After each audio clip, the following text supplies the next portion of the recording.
Hi everyone, Lucy here from My Crazy Craft Life, and I'm making a couple cards today using the Stamping Bella, Uptown Girl, Opal the Optimist. She has her little bottle of wine there and her wine glass and the cute little dress. Now, one thing, this is a really large, not so much large, but it's a long stamp, so it's almost the entire length of an A2 size card, so 5.5 by 4.25. So make sure you keep that in mind, because you'll see on my second and third card I had a really what I thought was a good idea on what I was going to do for the card, and then I ended up not being able to do it. But I ended up making another card out of it, so it turned out well. But this first one, I stamped the image in Memento Tuxedo Black ink. I colored it with Prismacolor colored pencils. And then I was just kind of piecing together, trying to figure out what I wanted to do. I thought maybe that striped background would go, but after I did it, I didn't like that. The paper I'm using is scrap paper. I told you I'm really trying to get through all of my scrap stuff and all of the extra little things I have laying all over the place, so I'm really trying to use those on cards when I'm making them, not getting, extra additional stuff. But because the stamp of the opal is so large, so long, it's kind of hard to put a sentiment, or at least a sentiment that comes with the stamp, onto that card when you're making an A2 size card, like I said. I could have made a larger card, but I didn't want to. I wanted to stay with the A2 size cards. So I cut that out, and then I used my Crop-A-Dile just to crop the edges, and I used some Distress ink in the vintage photo, just to put around the edges of it to give it a little more color and a little more focus, I guess. I was going to put an edge on this, and I tried a couple different things. That white and green paper that is there is actually wallpaper samples. A friend of mine gave me a bunch of scrapbook supplies, and part of it was these samples that she had of the wallpaper, and I just thought it was really cute. I was kind of concerned when I was making this card that it was going to be too Christmassy because it was the red and the green, and I didn't want it, obviously, to be Christmassy, but I think it ended up turning out well. So I was jumping around here trying to figure out what I wanted to do and how I was going to put this sentiment on, and then you see I went back and forth on different papers I was going to use. And I actually really liked that one on the red, but that one I really thought looked Christmassy, so I kind of went against that. In the end, I ended up going back to the original one that I had, so you know what they say, stay with your first instinct. You should probably do that.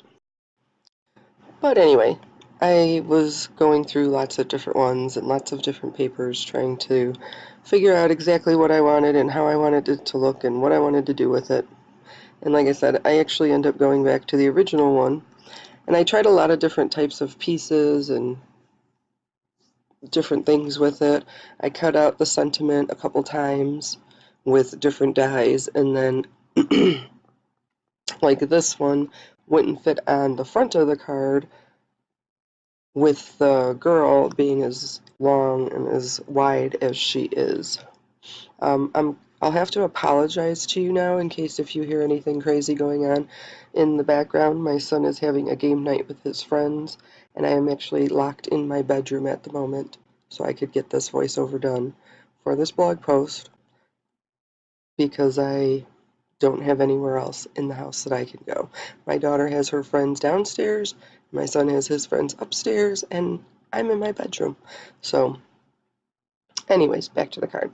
But I ended up cutting the sentiment out on a small tag with a small tag die, and then I really liked how that looked, and I thought it was really cute with adding the piece of twine as the bow.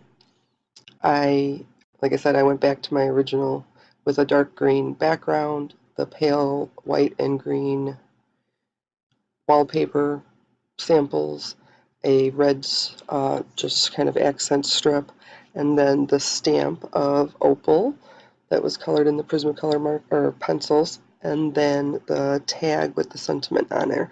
And with the tag, I just used a glue dot to put that put that in place. It gave it a little bit of movement so that it can kind of move around a little bit.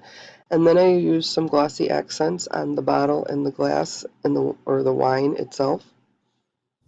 And then I got my Spectrum Noir sparkle pen and put that on all of the roses. And here I was just putting some, like I said, gems that I have from my stash that I want to use up. And those gems are actually kind of the color, garnet color, the color of the wine, kind of, which is what I was going for it to match with that. Now when I was using my sparkle pen, I squeezed it too hard and too much came out, so there was a lot of sparkle on there. And then you see I like to stick my finger in things. Now this is the next card that I'll be making. Actually, I think this is the next card that I make. And if you see that little wine bottle right there, that was actually from a design team post that I did last week from the Sweet Pea Ooh La La set. That was another stamp that is in that. And you'll kind of see once I get into this card on why it didn't end up working out. What I originally wanted to do was make a shaker card, have Opal on the front of it, have the sentiment inside of the shaker, and I thought that would be really cute. But how I positioned it and the size of the sentiment won't fit into the shaker part along with having her on the outside without covering up part of the sentiment, so I end up having to make a completely different card. But here I'm using some Copic markers to color Opal. I did break down and buy some. I keep hearing everybody and people are telling me that they're really good. I had some before, so I can't say that I've never used them. I had Flesh Tones and a few others that I've used. I'm not a good color, so by no means take anything that I am going to say as far as this goes. But I definitely would need more practice because I just personally don't see that much difference with them and I mean, your better ones. Obviously, you see a difference with Crayola markers, but with Spectrum Noirs and different ones like that, I just, like I said, I don't. I know everybody is on the big Copic kick and they think they're amazing, and I'm not saying that they're not, but maybe me not being a good colorer would make it why that all doesn't really matter to me. For this one, I wanted to make her dress have a little more color in it, so I wanted to use some yellow. I still left the roses red and with some green for the accents of the leaves in her belt. I gave her brown hair again and gave the wine a little bit of garnet, and the bottle is green, and the tag is a kind of a yellowish, tannish, off-white, I guess you would say. I don't know exactly, but so that's what I was doing with this. Now, like I said, I am by no means an expert with coloring and all of that stuff, and highlights I still don't completely understand. I mean, I understand that highlights, I understand what they are, but I don't understand how to actually get them in there. And I have watched a million videos from coloring, like from Kelly Levelo and other people, and I think they're amazing. But I don't know if it's just I don't have the patience for it, I don't understand it.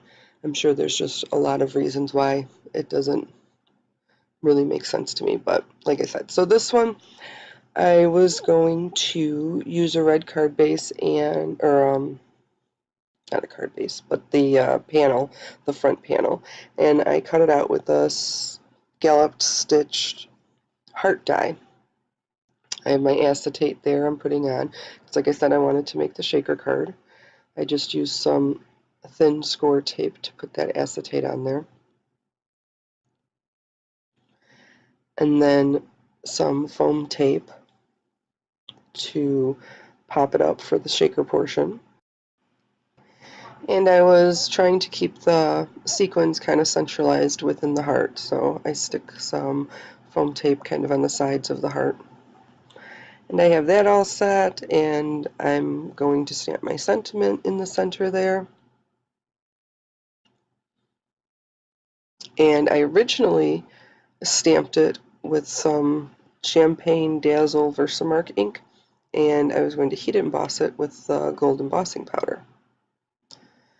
And yes, back to my same problems from last week of spilling a little, although this time I only spilled a very little bit, but that's okay. But when I heat embossed it, after I guess I should say I heat embossed it, here I was just waiting for my heat gun to heat up, and I was pulling out some sequins and different things. I had a bag of my little clear, kind of like clear enamel dots that spilled, so I was picking those up. But then I stick my finger in it after I heat embossed it when I just got through talking about the same exact thing last week. I need to learn to keep my fingers off things after I heat emboss them. But I found a bunch of the sequins. I have, so many packs of different ones, then colors that kind of match that. And then my brilliant idea there was to pick it up before I taped it down to see how it looked with the sentiment in there, which I'm glad I did because I realized that the sentiment doesn't actually, you can't read it because Opal covers a part of it. So I decided that I can't do that. So anyways, after I stuck my finger on it, I really couldn't do anything. So I took that one sentiment that I had already had and just used that with some double-sided adhesive, and that worked out great. But now in a minute is where you'll see I'm trying to fit the Opal stamp on there, and it just completely covers up part of the sentiment, and I didn't really like that. So I cut her out, and I did the same thing with the crocodile to the edges, and I put some distress ink on the edges of that. But here you see I kind of start another card because I realize that one's not going to work. So since her dress was yellow, I decided I was going to use some yellow on it, and I wanted some background paper. And I liked this background paper because it was kind of the same color as the wine that was in the glass. So I thought that would be a cute accent. So even though the flowers were red and the leaves were green and her dress was yellow, I thought pulling in that turquoise and then used a piece of paper and just kind of layered that with her. I put the pattern paper on the yellow background or on the yellow card base.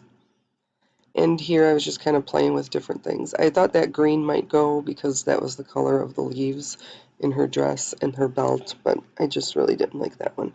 But then I decided I was going to just fishtail some kind of banners, I guess, and add those to that.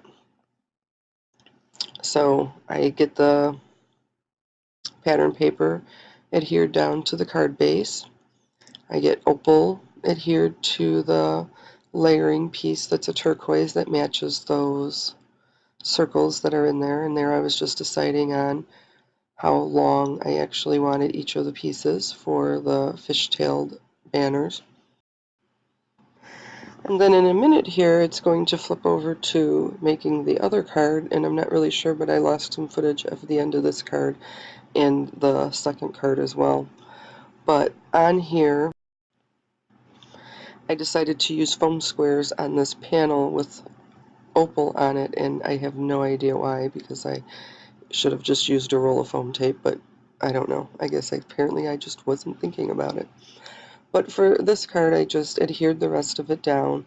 You'll get to see at the end what it actually looks like, because like I said, I lost some of the footage. And I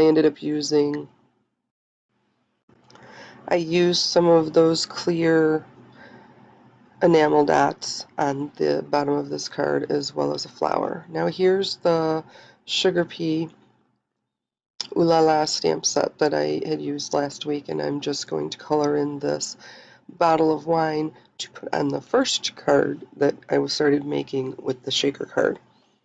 So I just color this with some Copics, and then this is going to cut out and you'll be able to see the pictures of it.